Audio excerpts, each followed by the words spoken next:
Welcome to Unhinged and On Call. I'm Dr. Chelsea, your resident veterinarian. And I'm Trish, a registered vet tech who's seen it all. Each week, we're pulling back the curtain on the wild world of veterinary medicine, from late night emergencies to barnyard drama. No filters, no fluff, just real stories, real laughs, and maybe a little emotional damage. Thanks for letting us share the madness with you. We're super excited to have Dr. Rebecca Dietz. She works close to us kind of here in Denver.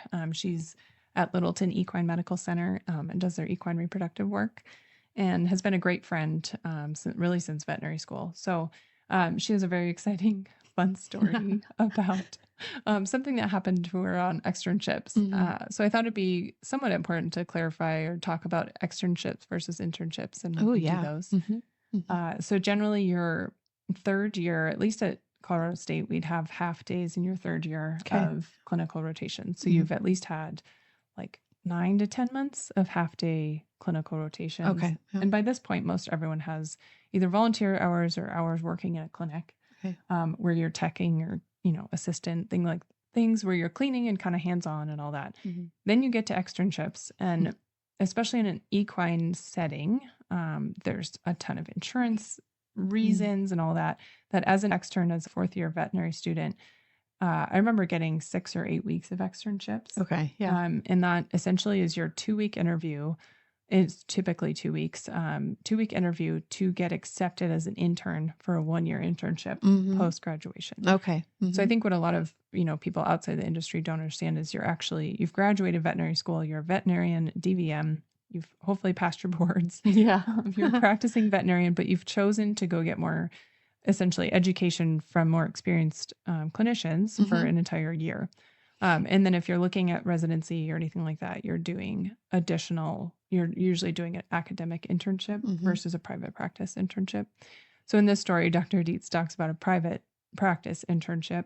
Most equine internships are multi-doctor practices. That 2 weeks at each practice, you're trying to kind of show yourself that you're good work ethic and all those things and happy to help and pitch in, but you're actually mostly a fly on the wall. Especially the big practices, because they have technicians that are all there and educated. And if something were to happen, you technically have liability insurance, and they would have that through the practice. But they don't really want you handling or holding horses during procedures. You're literally just watching for 2 weeks. Which is in stark contrast to what Dr. Dietz had come up during her externship. So it was very grueling and super long hours. And so it's highly entertaining. What kind of hours did you have? Not that. You guys will listen. Listen to hear all this. Most equine externships are you're in the clinic at 7 or 8 a.m. helping with treatments with the techs, and then there's usually rounds or some sort of meeting in the morning, especially for hospital patients, if you're at a facility with hospital patients. And then you go out on calls, either ambulatory or you're helping with surgeries, which is a big one. You're usually done by 6 p.m. The one thing is when you're at a surgical facility, most of them have apartments. So you're actually, as an extern, staying on site. And so you then, if you're motivated, you put your hat in the ring for any time the intern that's there with a pager and stuff gets called, that you help with surgeries. And those are the times as an extern where you can really get your hands on, because there's not enough people. And so, for veterinary students that are kind of looking to go do externships and all that, you have a limited, it sounds like a long time to have 6 to 8 weeks, but that's 3 to 4 practices. And say for mine, I was looking at mostly East Coast practices. And so I did an East Coast tour and I basically drove between 4 different practices. That's awesome. So, it was quite fun because you got to see a lot of different styles of medicine. And meet a lot of different people. But you have to literally you're shoveling poop, you're cleaning aisleways, you're pitching in whatever way you can. To be a part of it in any way. It's not that you're actually doing any procedural tasks as an extern. But at night you do get more hands-on stuff. So there were definitely students that wanted to be done and wanted to be off the clock, but you have a very short period of time that you're there. just learn, Yeah. So, Yeah. Oh, wow. It's kind of cool Gosh. because then you can get to do more at night, colics, especially surgeries, foaling, things like that. Well, You it's could just actually, seeing and doing, they right? needed hands at Yeah. that point at night. Yeah. So, Huh. so yeah. Interesting. But not hours like what Dr. Dietz was putting in. Her story's a little It's different than that. So That's wild. But yeah, you guys stay tuned. Yeah. It's a good story. So Yeah. So thanks for listening. This episode is brought to you by our friends at VetCS, your go-to for veterinarian developed CBD and wellness products for your pets and horses. Founded by veterinary professionals, VetCS offers science-backed formulas made with premium hemp extracts to support calm behavior, joint health, and overall wellness, whether you're in the clinic or out at the barn. VetCS is all about helping animals live better naturally. Want to see what they're all about? Head over to vetcs.com to explore their full line of CBD products. Well, thank you, Dr. Dietz, for joining us today. We're so excited to have you. She's a local Colorado veterinarian, so we get to work with her a fair amount. I would love for it to be more, I guess, but her specialty is equine reproduction.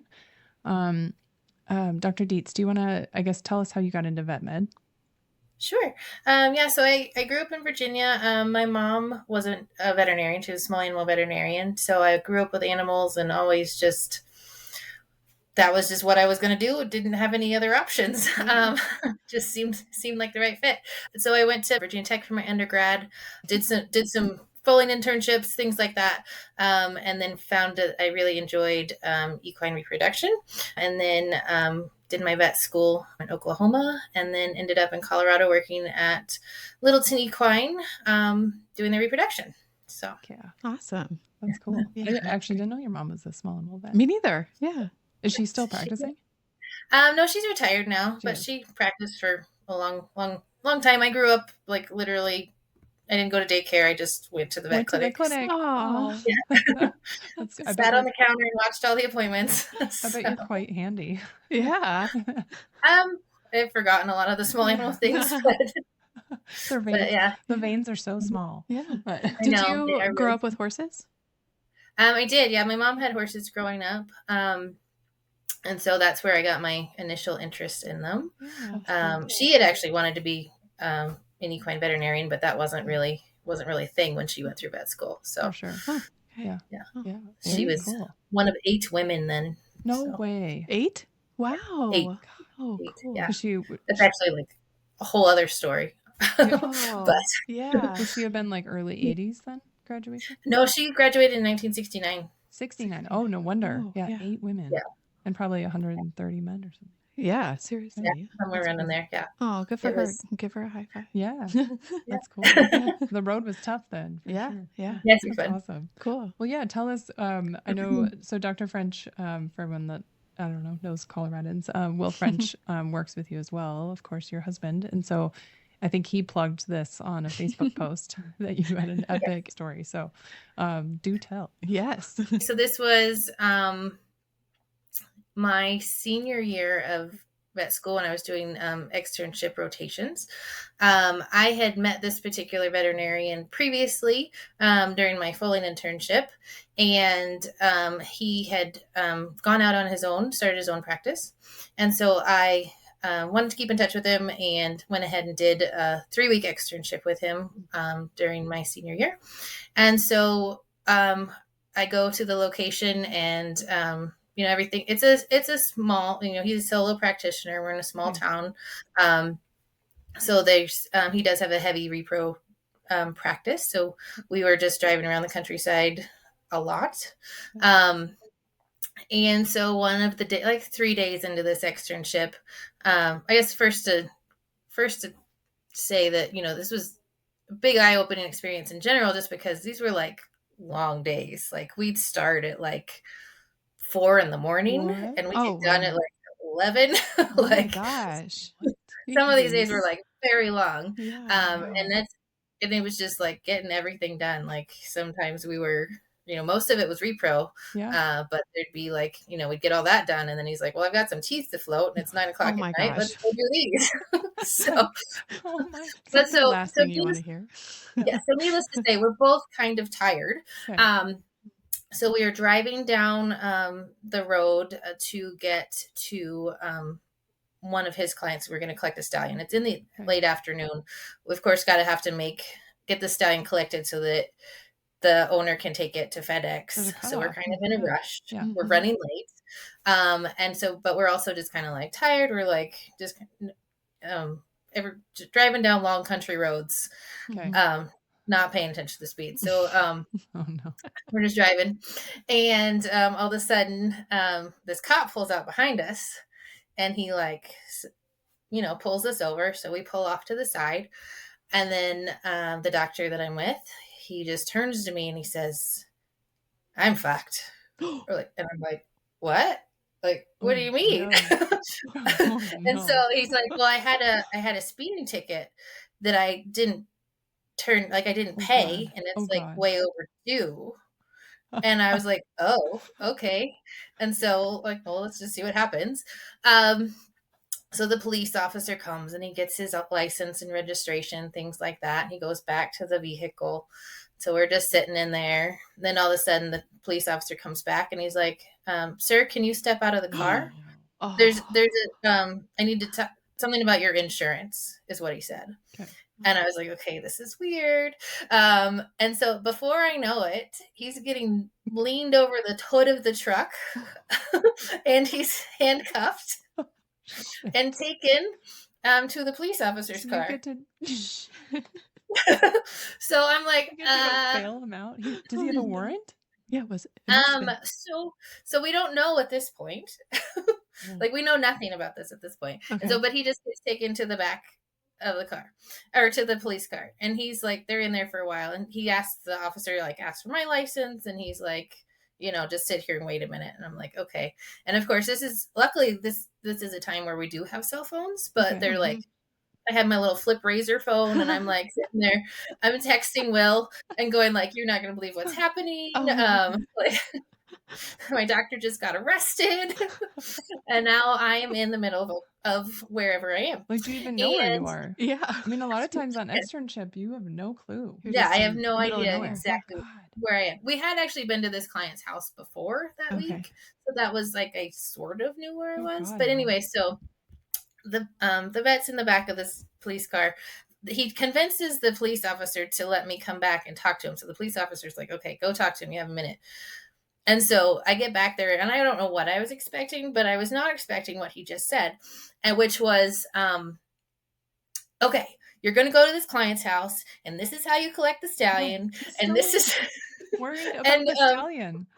Yeah, and you're like, "Sir, and this is how you're going to extend the semen and do this stuff," and I'm like, I don't even know where I am. Seriously. So I'm like, okay. And so just, total shock.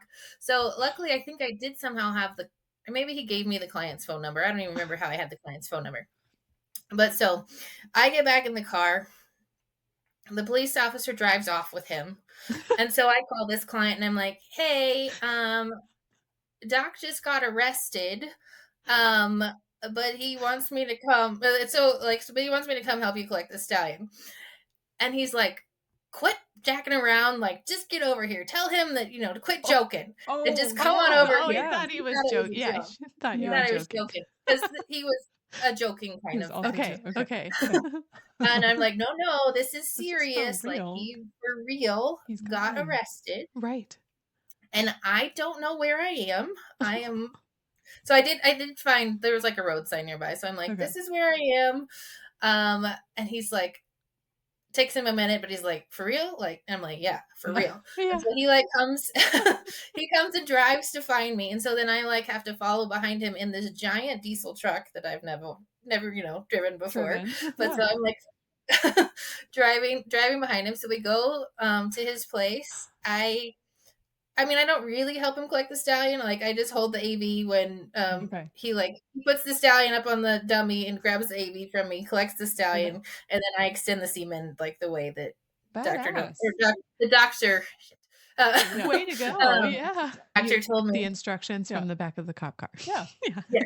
Yes. And so I get that extended. We don't look. I barely look at it. It just gets in a box, and then now I'm still in the middle of and I'm like, "Can you help me get back to where I need to be?"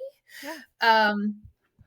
And so, because this is before like GPS, Yeah, this like is when on we the were like go. map questing like pirates, I would right? have Like been- navigating Map the You had to world print with it our out map and There take quest. was it with you. Yeah. no Yeah. internet on my phone, Right. no nothing. So I'm like, I have no idea how to get home. Oh my And gosh. so, actually, before I go there, but like I forgot one other thing when I was saying, getting my instructions from the vet.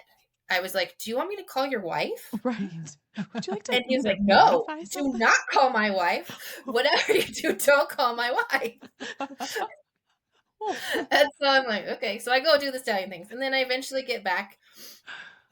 I'm staying in this little motel, there in town, and I get back, and I'm like sitting around. It's about 7 o'clock now at night, and I'm like, I think I should call his wife. Yeah, somebody needs to know what's Yeah. going on. So I like look her up in the phone book. Like, no luckily shit. that's still a thing. So, because I didn't have her phone number, and I was Yeah, just like, Right. hey, this is Becca, the extern, and I met his wife before, but like Okay. not a lot. Yeah.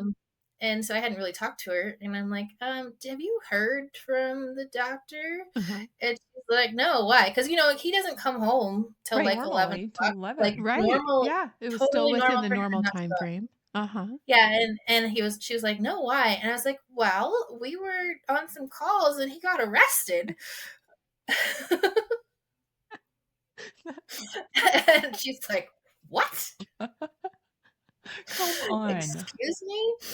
And so I was like, he didn't want me to tell you, but I feel like I needed to. Probably tell So someone. Yeah. I had to tell someone. So I called her, and she's like, okay, well, I know some people in the police force will Oh. figure this out. And so she hangs up, and I'm just sitting in this hotel room, and like, You're like, is my externship over? Yeah. like I have This no hotel. idea what's happening.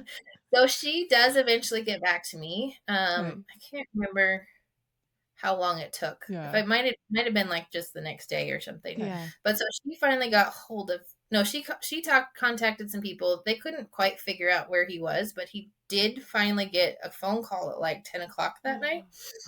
Oh my. Because it turned out that while he was driving with the police officer, the officer had offered to let him make a call.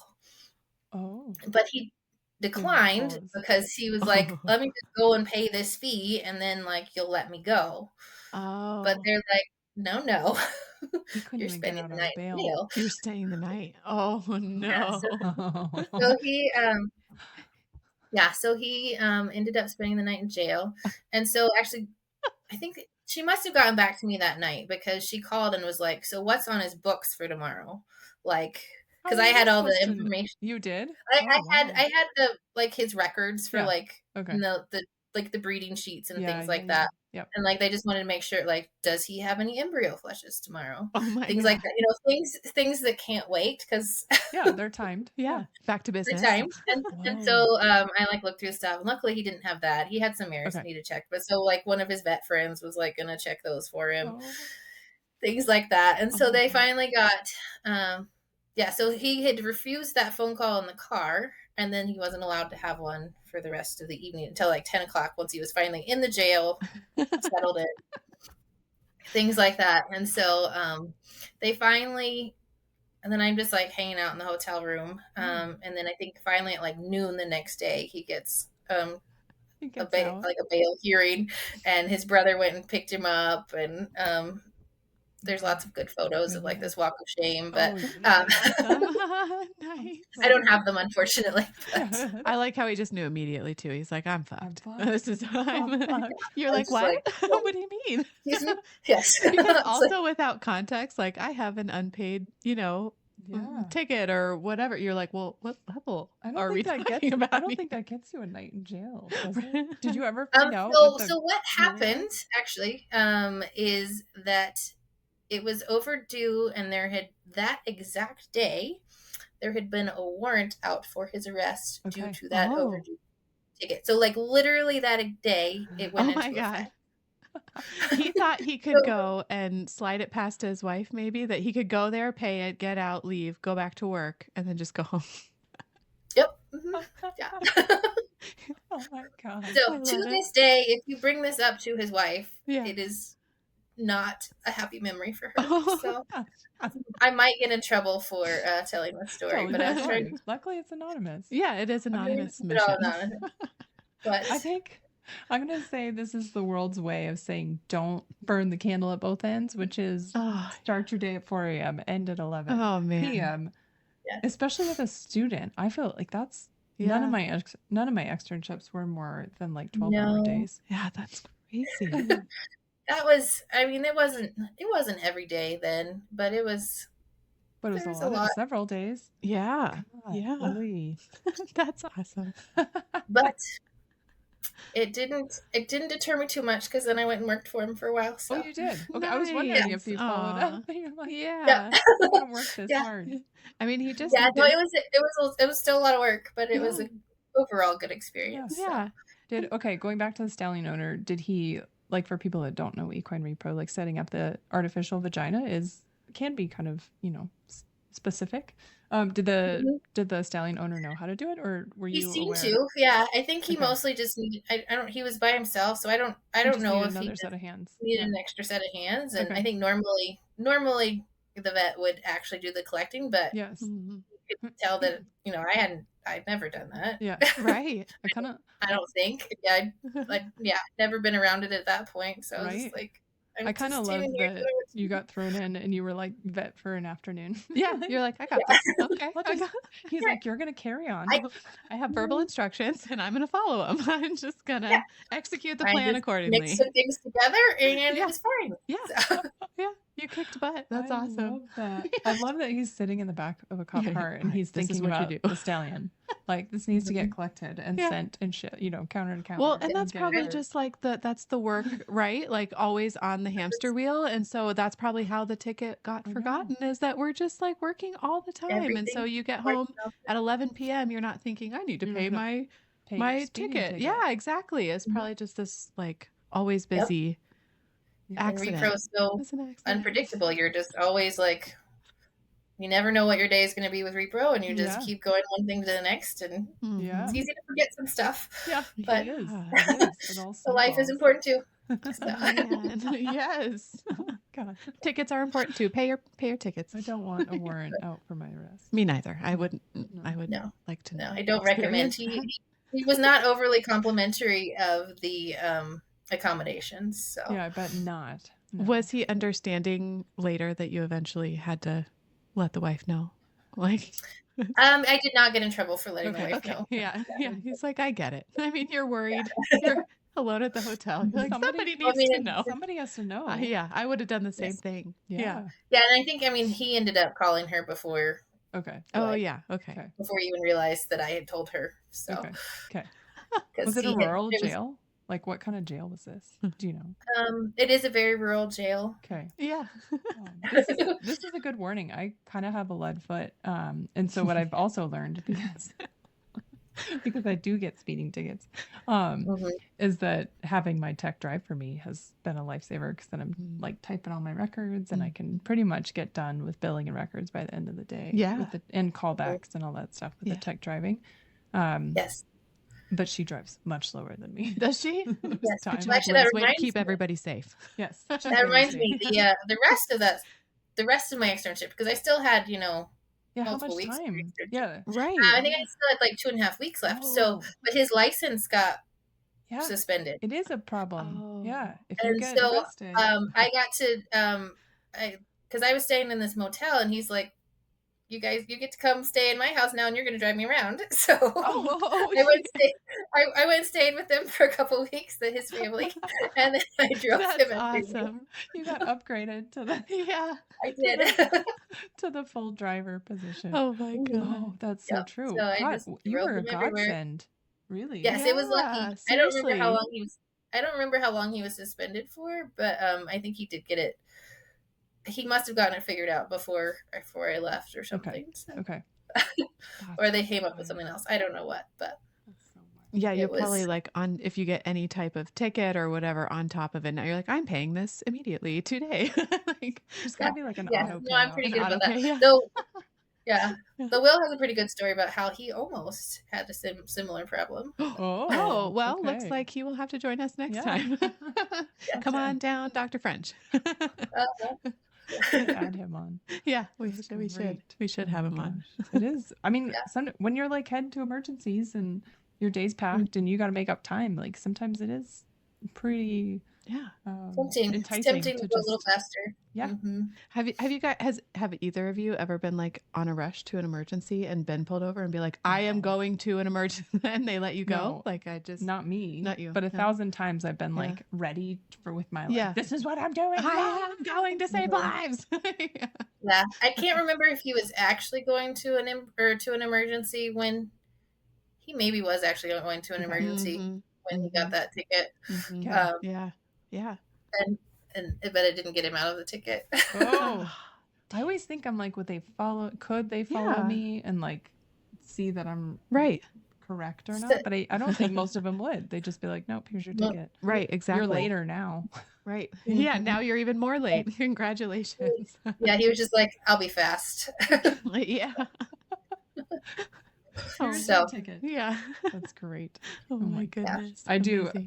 I'm a karma person, so I definitely think there's been a handful of other times where I speed by a cop and I'm like, oh, just tell him I'm this. I'm like, no, it's going to like jinx me. That's not the truth. Yeah. I have to, not always an emergency. I'm speeding too. So right. I got to be careful. But it is really. Gotta save it for when you really need it. You do have to do those things. Yeah. That's true. Maybe work. I'm not good at talking my way out of tickets, so. Me neither. I'm just like, God. I get too scared. Right? I know. I usually don't try to talk my way out of it, but sometimes I just try to be like overly friendly, and then sometimes sometimes they're just like, okay, you really? So that'll work. Ooh, okay. Sometimes every once in a while, yeah. Okay. It works better. Might work better like 10 years ago, but well, I think kill them with kindness. I'm just always too nervous, and then I'm like, my voice is shaking, and I just don't like really interacting in those situations. I think my last ticket was maybe I think I got a speeding ticket like 8 years ago, leaving our old house, and Kaya was in the car. I was taking her to school in the morning, and I was rushing. Like, I think I was like maybe 15 over in a regular neighborhood, and I got pulled over, and she's 13 now, and she still is like, remember when you got that speeding ticket taking me to school in the morning? Like, still doesn't let me live it down. She'll bring that up forever. Yeah. Remember when the police pulled you over and gave you a ticket because you were going too fast? I'm just like, thanks a lot. Oh my God. Yeah. So long ago. They'll never forget. They don't forget. No, it's like exciting for them and terrible for us. And you're like, really, the part you should focus on. It's been 8 years without a ticket. Yes, exactly. I have not had a ticket since. Yes. God, knock on some wood. I know. I'm going to drive slow on the way home. I did. Today. I guess that does remind me. I did have one student with me, and she was a vet tech intern. She would have been. So she was only like 19. And I got pulled over in this because those vet tech interns obviously don't drive for us. Right. But her and I were the only ones in the car, and I got pulled over and I was going 15 over on like kind of a highway area and I didn't realize at the time that there's literally it's not state troopers, but a police force like right there on the exit. So now I know. But I was going pretty darn fast, and she was like shaking, crying. Oh, she like lost. Oh, she did not enjoy the police. No, yeah, she was really.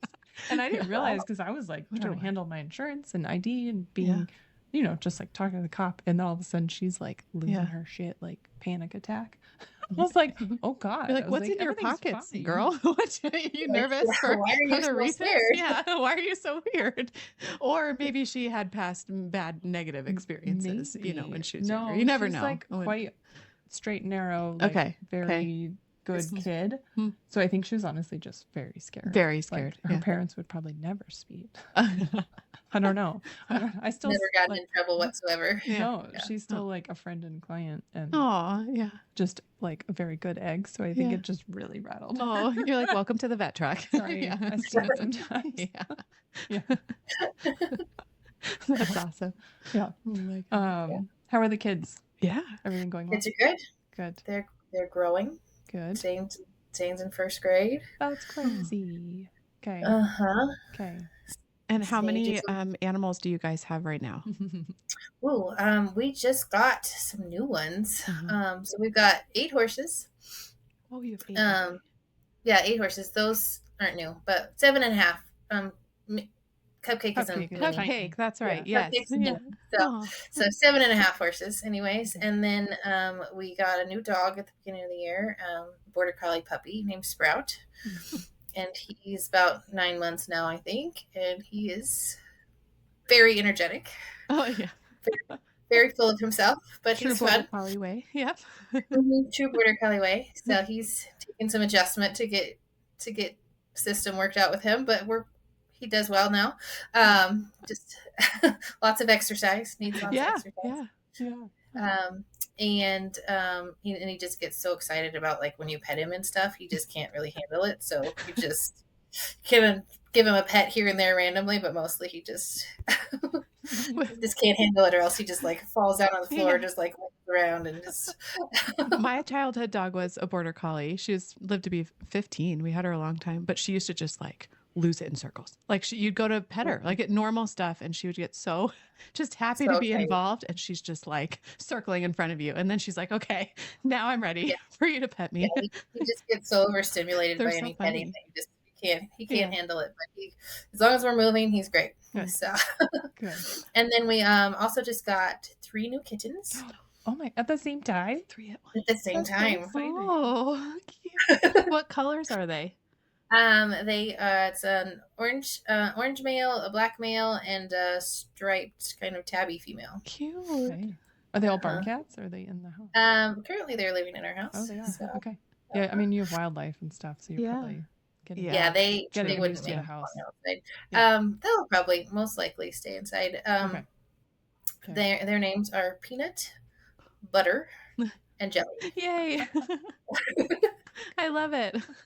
I like how the kids have probably done this. Yeah. I came up with it, but they I gave a few options of like 3 names together that worked. Yeah. I was kind of leaning toward, Harry, Ron, and Hermione. I thought that was a good one because the orange male could have been Ron, but my kids would love that. They're like way into but we went with because Zane's a big Harry Potter fan, but we went with Peanut, Butter, and Jelly. And then but Sage actually likes to call them the orange one and the striped one she calls Meow Meow, both of them. Yes, both of them are Meow Meow. I love it. And the black one is Cheese. Okay, that makes sense. It's perfect. Black cheese. Yeah. She calls them different names, but that's okay. But they're hilarious. It was I had two cats that I actually got on my foaling internship a long time ago. So they lived to be like 20. What? And so, they were about 20 when they passed last year. And so when I got those 2, I was like, 2 cats together are like the best thing ever, like 2 kittens, because they like play with each other and they're just like so fun. So I vowed after that to never get less than 2 at a time. And so because they're so fun together. And then when we were looking at these kittens, Zane really liked the black one. Okay. We definitely really liked the orange one, but I also really liked the striped one. And I was like, you know what? 1 more. 2 is great. 3 is better. It honestly is, because they're hilarious. And the kids, and you don't have to fight over, like the kids don't have to fight over, even though they all love the orange one the best. But he's the most pliable, and he just lets them carry him around like upside down, and he's totally fine with it. But they're really good with them.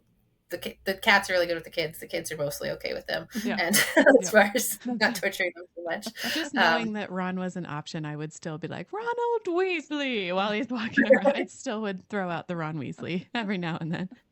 I should. Yeah. It was. That's pretty they're fun little kittens. So. Oh, that's awesome. Cool. But young animals are always exciting. Yeah. Kittens are the best, though. That is cool. Yeah. They really livened up our household now too. So it's fun. Good. Well, cool. Well, thank you for all your time today. Yeah. We really appreciate it. You're welcome. Yeah. Awesome story. Thanks for bringing it to us. We loved it. Yeah, you're welcome. Glad I could share. Yeah. Let Will know he's on the chopping block next. So we'll see him. Okay. I will do that. Okay. All right. Sounds good. We'll see ya. Okay. Thank you. Bye. Bye. Do you have a crazy story from your time in veterinary medicine? We would love to hear it. Visit us at unhingedandOnCall.com to fill out the submission form, or you can email us at chat@unhingedandOnCall.com. Thank you for tuning in. Make sure you subscribe and follow us for all the latest updates. Unhinged and On Call isn't just a podcast.